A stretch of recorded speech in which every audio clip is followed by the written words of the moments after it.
TV9 Punjab Haryana Himachal आप देख रहे हैं। मैं हूं आपके साथ अमनप्रीत। और आज अगर हम हरियाणा और पंजाब का जिक्र किया जाए तो दोनों ही स्टेट में, दोनों ही राज्यों में कई तरीके की बड़ी खबरें हुई।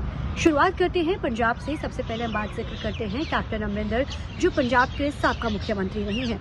उनका भी हाल ही में एक बड़ा बयान आया था कि वो गठजोड़ को लेकर अकाली दल के साथ उन्होंने बड़ी बात कही। तो उन्होंने कहा था कि आने वाले समय में यानी कि 2027 के चुनाव होने जा रहे हैं पंजाब में। अब ऐसे में अगर सरकार बनानी है तो उसके लिए जो सबसे ज्यादा जरूरी है कि दोनों ही पार्टियों का गठबंधन होना। आपको जानकारी के लिए बताना चाहेंगे कि दोनों ही पार्टियों का पंजाब में लंबे समय तक गठबंधन रहा, लेकिन कुछ समय पहले ही दोनों का गठबंधन टूटा। हालांकि तब से पंजाब में दोनों की सरकार नहीं है, दोनों ही मिलकर सरकार बनाते रहे हैं। अब 2022 से आम आदमी पार्टी की सरकार है। कैप्टन अमरिंदर सिंह कहते हैं कि दोनों अगर पार्टी एक साथ मिल जाती हैं तो पंजाब में 2027 के चुनाव जीतने के लिए बहुत आसान होगा।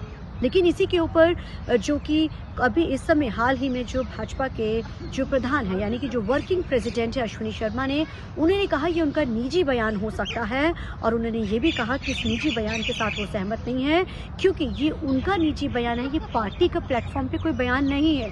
क्योंकि वो 117 सीटों के ऊपर चुनाव लड़ने के लिए पूर्ण रूप के साथ सक्षम है। और 117 जो पंजाब की सीटें हैं 2027 में भाजपा उसके ऊपर उतरेगी और चुनाव जीतेगी भी। और इस जीत के साथ वो जो है पंजाब में सरकार बनाएगी। साथ ही उन्होंने ये भी कहा कि कभी किसी ने ये नहीं सोचा था कि जो भी सत्ता में सरकार है 2022 में जो आई है, ये सरकार को बनाने के बारे में भी किसी ने नहीं सोचा था। तो वैसे ही भाजपा भी 2027 में सरकार बनाने जा रही है।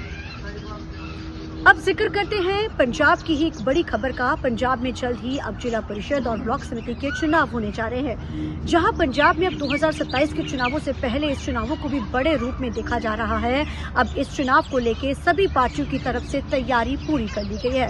हालांकि दूसरी पार्टियों की तरफ से जिस तरीके के साथ पंचायत चुनाव, मेयर चुनावों में जो आरोप लगाए गए थे कि इन दोनों ही पार्टियों में कई तरीके के साथ जो है आपसी जो इन्होंने जो आम आदमी जो सत्ता की सरकार के ऊपर जो आरोप लगे थे कि इन दोनों ही सरकारों ने मिलकर जिस तरीके के साथ जो धांधली की थी या सरकार, ये विपक्षी पार्टियों का कहना है कि उन्होंने की थी। तो उन्होंने कहा कि ब्लॉक समिति का जिक्र किया जाए, चाहे जिला परिषद की, तो तैयारी शुरू कर दी गई है। आज भाजपा की तरफ से बड़े कई लीडर्स के साथ एक बैठक की गई, जिस बैठक में उन्होंने इन मुद्दों के ऊपर चर्चा की कि आखिर जिला परिषद और ब्लॉक समिति के चुनावों में किन मुद्दों को लेकर वो लोगों के बीच में जाएंगे और कैसे इसको फतेह करना है। इसके ऊपर भी आज देर शाम तक एक बैठक चली है।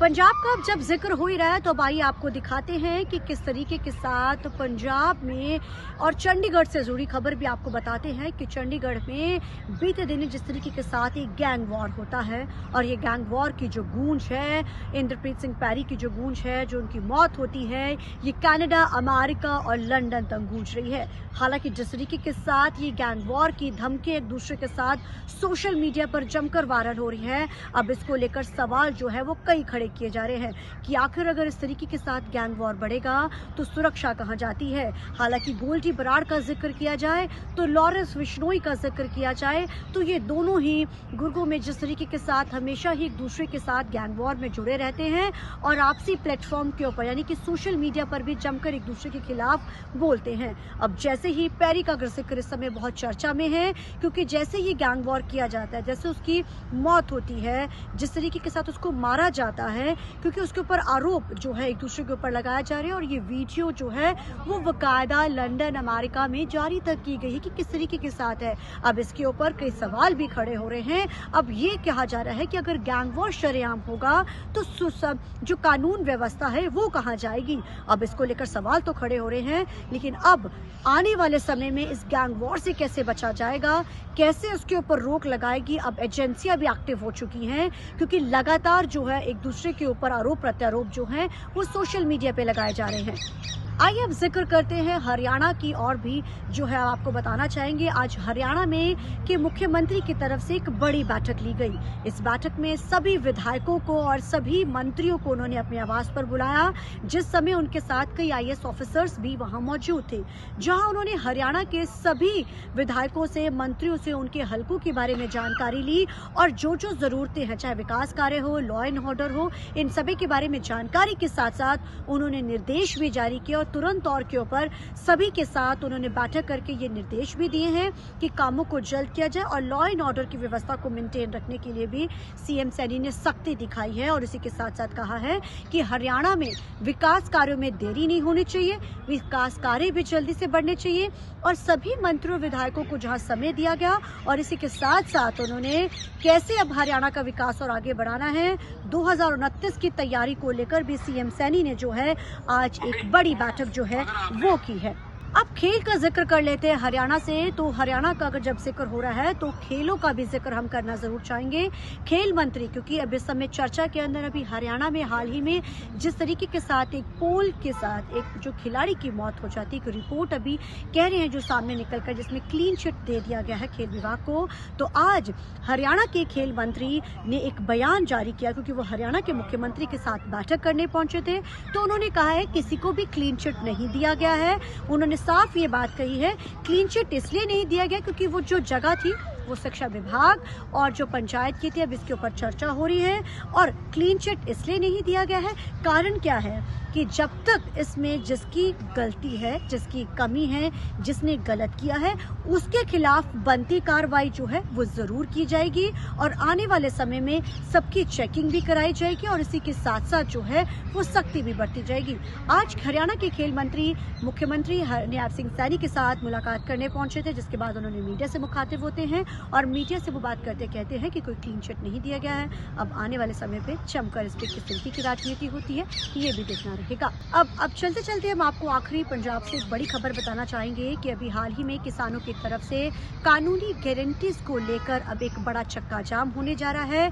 26 जगहों के ऊपर अब रेल जो है किसान रोकने जा रहे हैं। 2 घंटे का चक्का जाम होगा। चाहे एमएसपी की गारंटी का जिक्र किया जाए या तमाम जो वादे केंद्र सरकार की तरफ से किए गए थे उन वादों को पूरा नहीं किया गया, जिसके चलते अब किसानों की तरफ से रेल रोको आंदोलन शुरू किया जाएगा।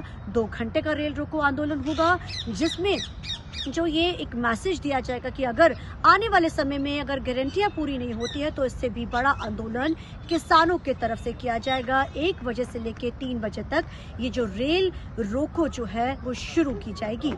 आखिर में चलते चलते अब आपको हम जिक्र करते हैं कि पंजाब का ही जिक्र करेंगे, क्योंकि पंजाब के अंदर अब जिस तरीके के साथ अभी हाल ही में बहुत सारी चीज़ें हुई हैं उसको लेकर अब एक बड़ा बदलाव पंजाब में होने जा रहा है, क्योंकि जिला परिषद और के जो चुनाव अब होने जा रहे हैं। अब ऐसे में देखना होगा कि आने वाले दिनों में किस तरीके के साथ सभी पार्टियां मिलकर एक आने वाले समय में किस तरीके की रणनीति तैयार करते हैं उसका भी जिक्र करेंगे।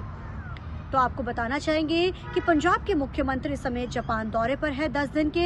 इस दौरे के दौरान वो इन्वेस्ट कैसे करना है, पंजाब में कैसे इन्वेस्टमेंट को बढ़ाना है, क्योंकि मान सरकार लगातार ये कोशिश कर रही है कि पंजाब के अंदर इन्वेस्टमेंट बढ़ाया जाए, रोजगार बढ़ाया जाए, जिस दावे वादे को लेकर वो आए थे। अब 27 में चुनाव होने जा रहे हैं, उससे पहले पंजाब सरकार का टारगेट है कि इतना ज्यादा इन्वेस्टमेंट पंजाब में आए, क्योंकि चुनाव प्रचार के समय में बताया जाएगा और ये चुनावी वादा भी था। सो 10 दिन के चीन दौरे पर, जापान दौरे पर हैं पंजाब के मुख्यमंत्री। इस दौरान वो जहां इन्वेस्टर्स के साथ मुलाकात करेंगे और इसी के साथ साथ जो है उनका मकसद रहेगा कि पंजाब में इन्वेस्टमेंट बढ़ाएं और रोजगार को भी बढ़ावा दें। तो ये थी आज की पंजाब और हरियाणा की मुख्य और अहम खबरें। हमें दीजिए इजाजत। चंडीगढ़ से TV9 के लिए अमनप्रीत कौर।